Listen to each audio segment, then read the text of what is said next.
ವಿವಿಧ ಸೇವಾ ಕಾರ್ಯಗಳ ಮೂಲಕ ನಿಜವಾಗಿ ಕಷ್ಟದಲ್ಲಿರುವವರಿಗೆ ನೆರವಾಗುವುದು ಲಯನ್ಸ್ ಸಂಸ್ಥೆಯ ಉದ್ದೇಶ ಎಂದು ಲಯನ್ಸ್ ಕ್ಲಬ್ ನಿಯೋಜಿತ ಅಧ್ಯಕ್ಷರಾದ ನಾಗರಾಜ್ ಎ ನಾಯ್ಕ್ ಅವರು ತಿಳಿಸಿದರು.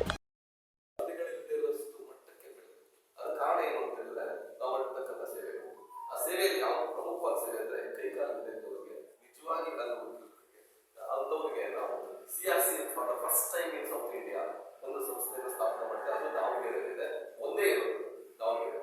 ಅಲ್ಲಿ ನಮ್ಮ ಹಿಂದಿನ ಅಧ್ಯಕ್ಷರಾದ ಪ್ರಸನ್ನ ಅವರು ಅದನ್ನ ಫಾಲೋ ಅಪ್ ಮಾಡಿ ಅಲ್ಲಿಂದ ನಮ್ಮ ಸೇವೆಯನ್ನ ಸಾಗರಕ್ಕೆ ಫಸ್ಟ್ ಟೈಮ್ ತಂದುಕೊಟ್ಟು ಸುಮಾರು 1 ಕೋಟಿ ಚಿಲ್ಲರೆ, 1,20,30,00,000 ರೂಪಾಯಿ ಸಾಧನ ಸಲಕರಣೆಗಳನ್ನ ತಂದುಕೊಟ್ಟು. ಸಾಧನ ಸಲಕರಣೆಗಳನ್ನ ಯಾರ್ಯಾರಿಗೆ ಕಿವಿ ಕೇಳದ ಇದ್ದವರಿಗೆ ವೃದ್ಧರಿಗೂ ಸಹ ಅವ್ರಿಗೆ ಸಾಧನ ಸಲಕರಣೆಗಳು ಕೊಟ್ವಿ. ನಿಜವಾಗಿ ಓಡಾಡಕ್ಕೆ ಬರ್ತಕ್ಕಂಥವ್ರಿಗೆ ಬ್ಯಾಟ್ರಿ ಚಾಲಿತ ಸಂಪೂರ್ಣ ಉಚಿತ. ಇಲ್ಲಿನ ಪತ್ರಿಕಾ ಭವನದಲ್ಲಿ ಸುದ್ದಿಗೋಷ್ಠಿಯಲ್ಲಿ ವಿವರ ನೀಡಿದ ಅವರು, ಲಯನ್ಸ್ ಕ್ಲಬ್ನಲ್ಲಿ ಹೆಚ್ಚು ಸದಸ್ಯರು ಸೇರಬೇಕು ಎಂಬ ಹಿನ್ನೆಲೆಯಲ್ಲಿ ಈ ಬಾರಿ 26 ಹೊಸ ಸದಸ್ಯರು ಸಂಸ್ಥೆಗೆ ಸೇರುತ್ತಿದ್ದಾರೆ. 317 ಸಿ ಕ್ಲಬ್ನಲ್ಲಿ ಮೊದಲ ಬಾರಿಗೆ ಇಲ್ಲಿನ ಕ್ಲಬ್ ಪ್ರಥಮ ಸ್ಥಾನವನ್ನ ಪಡೆದಿದೆ. ಕ್ಲಬ್ ನಡೆಸಿದ ಸೇವಾ ಕಾರ್ಯಗಳನ್ನ ಅಂಕದ ಆಧಾರದಲ್ಲಿ ಪರಿಗಣಿಸಿ ಸ್ಥಾನವನ್ನ ನಿಗದಿಗೊಳಿಸಲಾಗುತ್ತದೆ.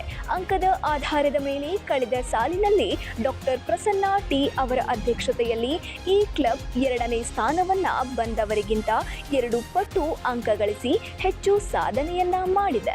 ನನ್ನ ಅವಧಿಯಲ್ಲಿ ಎಲ್ಲರನ್ನೂ ವಿಶ್ವಾಸಕ್ಕೆ ಪಡೆದು ಹೆಚ್ಚು ಸೇವಾ ಕಾರ್ಯವನ್ನ ಮಾಡ್ತೇನೆ ಎಂದರು. ಜೊತೆಗೆ ಲಯನ್ಸ್ ಕ್ಲಬ್ ದ್ವಿತೀಯ ಉಪಾಧ್ಯಕ್ಷರಾದ ಸುಧೀರ್ ಕುಮಾರ್ ಶೆಟ್ಟಿ ರವರು ಮಾತನಾಡಿ, ಇಲ್ಲಿನ ಲಯನ್ಸ್ ಕ್ಲಬ್ನ 2026-27ನೇ ಸಾಲಿನ ನೂತನ ಪದಾಧಿಕಾರಿಗಳ ಪದಗ್ರಹಣ ಸಮಾರಂಭ ಜುಲೈ 16ರಂದು ಸಂಜೆ 6ಕ್ಕೆ ಹೋಟೆಲ್ ಗ್ರೀನ್ ಎಂಬಸಿನಲ್ಲಿ ಏರ್ಪಡಿಸಲಾಗಿದೆ ಎಂದರು.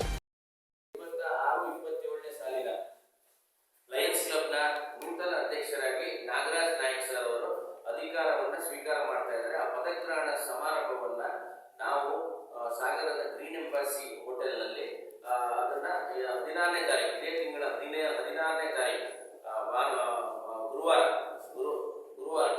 ಗುರುವಾರ 16ನೇ ತಾರೀಕಿನಂದು ಸಂಜೆ 6 ಗಂಟೆಗೆ ಗ್ರೀನ್ ಎಂಬಸಿ ಹೋಟೆಲ್ನಲ್ಲಿ ಪದಗ್ರಹಣ ಸಮಾರಂಭವನ್ನ ಸಾಗರ ಲಯನ್ಸ್ ಸಂಸ್ಥೆ ವತಿಯಿಂದ ನಾವು ಏರ್ಪಡಿಸಿದ್ದೇವೆ. ಈ ಸಂದರ್ಭದಲ್ಲಿ ಲಯನ್ಸ್ ಕ್ಲಬ್ ನಿಕಟಪೂರ್ವ ಅಧ್ಯಕ್ಷ ವಲಯಾಧ್ಯಕ್ಷ ಡಾಕ್ಟರ್ ಪ್ರಸನ್ನ ಟಿ, ನಿಯೋಜಿತ ಕಾರ್ಯದರ್ಶಿ ಸಂತೋಷ್ ಫ್ರಾನ್ಸಿಸ್, ನಿರ್ದೇಶಕರಾದ ನಾಗರಾಜ್ ಗುಡ್ಡೆ ಮನಿ, ಸತೀಶ್ ಮೊಗವೀರ್ ಉಪಸ್ಥಿತರಿದ್ದರು. ರವಿ, 9 ಲೈವ್ ನ್ಯೂಸ್, ಸಾಗರ.